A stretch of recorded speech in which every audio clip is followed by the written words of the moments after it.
Regardez attentivement et voyez. La main de cet homme vient de toucher le tuyau de fer. En un instant il fondit. Une chose étrange se passe juste devant les yeux de Ken, faisant extrêmement peur à Ken. Il ne comprenait pas ce qui se passait. Mais avant qu'il ne puisse récupérer son âme, une équipe de commandos vint l'entourer. Puis demandez-lui de s'allonger immédiatement.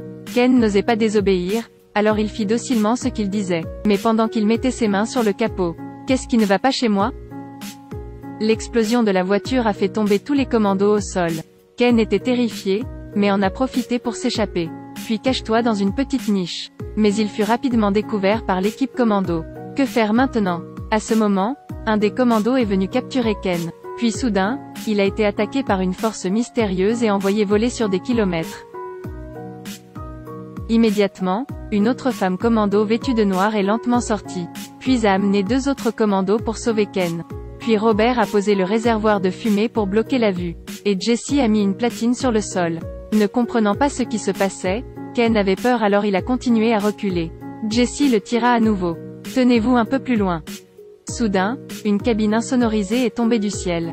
Ken ne comprend toujours pas ce qui s'est passé et Ken a été traîné à l'intérieur. Après avoir fermé la porte, la cabine s'est immédiatement envolée dans les airs à grande vitesse. Ken a paniqué. Voyant la cabine voler haut constamment, il a paniqué et a demandé. Ce jouet ne fait probablement pas que voler, n'est-ce pas? Dès qu'il eut fini de parler, la cabine insonorisée fut automatiquement installée dans un gros avion de chasse. Il s'agit de la base d'avions C-130 du groupe Aegis. Quelques instants plus tard, le groupe Aegis est également revenu à la base. Ken a rapidement demandé à la fille en noir, que s'est-il passé à la fin?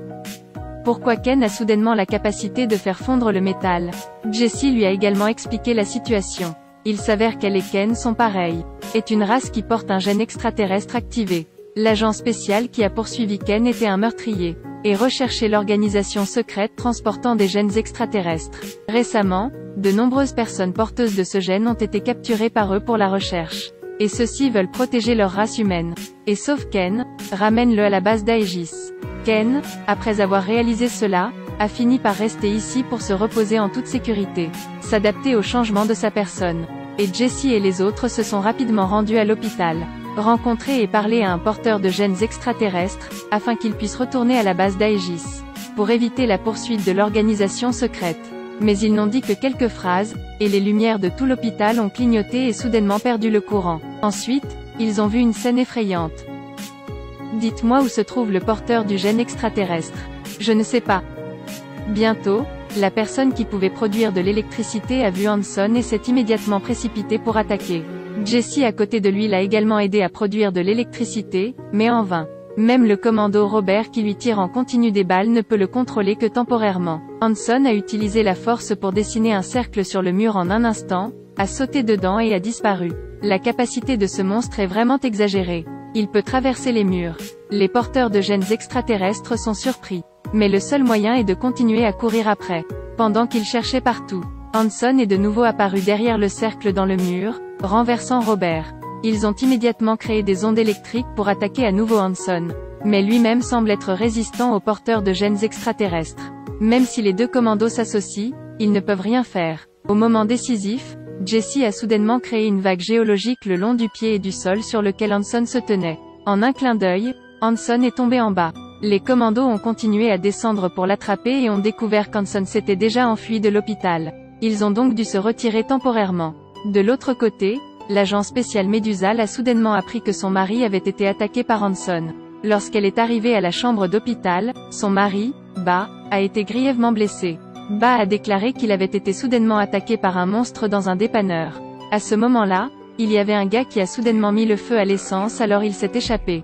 Peu de temps après, l'agent spécial Medusa a trouvé le garçon pour enquêter sur la situation. À ce moment-là, les derniers mots du garçon étaient « l'horreur du dépanneur ». Il s'est avéré qu'il a été témoin de ses propres yeux de la transfiguration d'un porteur de gènes extraterrestres. Il est le mari de l'agent Medusa, elle ne s'attendait pas à ce que Ba soit le monstre Hanson. En un clin d'œil, Ba s'est transformé en monstre maléfique de sang-froid Hanson. Tout le monde a si peur. Peu de temps après, Hanson les a tous attaqués. Enfin, il a ramassé un briquet pour lui redonner forme humaine. Allumé le feu, versé de l'essence sur tout le magasin pour en détruire toute trace. La méduse après avoir appris ce fait a été extrêmement surprise. Elle a du mal à croire que son mari Ba est un terrible criminel. Et Ba à ce moment-là ignorait complètement que son identité avait été révélée.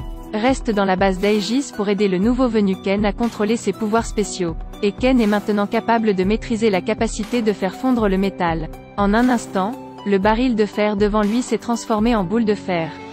Mais ce qu'il ne sait pas, c'est que le porteur du gène extraterrestre se tient à ses côtés. Peut le tuer maintenant. Heureusement, ce n'est qu'une illusion de Ba. Juste à ce moment, l'agent spécial Medusa est revenu. Elle savait que son mari était le tueur. Devrait immédiatement envoyer quelqu'un pour emmener Ken. Elle veut parler à son mari en privé. Mais elle n'a dit que quelques phrases, Ba l'a déjà menotté. Medusa est extrêmement en colère, elle ne comprend pas. Pourquoi son mari continue-t-il de tuer la race extraterrestre porteuse de gènes? En fin de compte, Ba était impuissant et n'avait d'autre choix que de dire la vérité. Un jour, Ba regardait des choses laissées par des extraterrestres. Soudain ouvert à la page contenant le FOG of Terrigan. C'est le nom d'un minerai étrange, provoquant la déformation de nombreuses personnes et leur transformation en monstres effrayants. Le corps de Ba a été instantanément pétrifié. Lorsque la coquille s'est brisée, il est revenu à la vie. Se transforme en un gène extraterrestre doté de super pouvoirs, le monstre Hanson. L'acte de meurtre est totalement incontrôlable. Tout cela sur lequel il n'a aucun contrôle. À ce moment-là, l'agent spécial Medusa a appris que Ken avait été forcé de venir ici. L'homme a l'intention de produire de l'électricité pour attaquer Ba. Et Ba est également passé de la forme humaine à la forme de monstre Hanson. Je suis le destructeur des extraterrestres comme vous. Une grande guerre éclata. Cet homme a utilisé ses mains pour s'entrelacer, les énergies se réunissant pour former une boule électrique géante. Et a utilisé toutes ses forces pour attaquer Hanson. Mais de toute évidence, il ne pouvait pas battre Hanson. En un instant il a été attrapé par Hanson et jeté au sol. Hanson émet également des super-pouvoirs, détruisant directement les pouvoirs de Ken. Une escouade de commandos est arrivée en l'attaquant sans relâche. Mais ces balles médiocres n'ont absolument aucun effet sur Hanson. En un clin d'œil, Hanson avait détruit tout le détachement. En ce moment, la personne qui peut émettre des étincelles a ressuscité. Il conduisit Hanson dans une grande pièce. L'agent Medusa s'est précipité, elle a conseillé à plusieurs reprises à son mari. Dans l'espoir de réveiller l'humanité encore en lui. Hanson, sous la direction de Méduse, s'est progressivement transformé en une forme humaine. Tu dois arrêter. Méduse, comment sais-tu qu'il ne mourra pas? Je ne sais pas. Le monstre Hanson tuera toujours les porteurs de gènes extraterrestres. Finalement enfermé dans le compartiment insonorisé de la base Aegis. Mais ce à quoi il ne s'attendait pas, c'est qu'Hanson tombe entre les mains du traître Ben. À ce stade, l'épisode 7 se termine.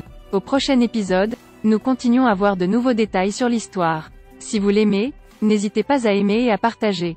Bonjour et à bientôt.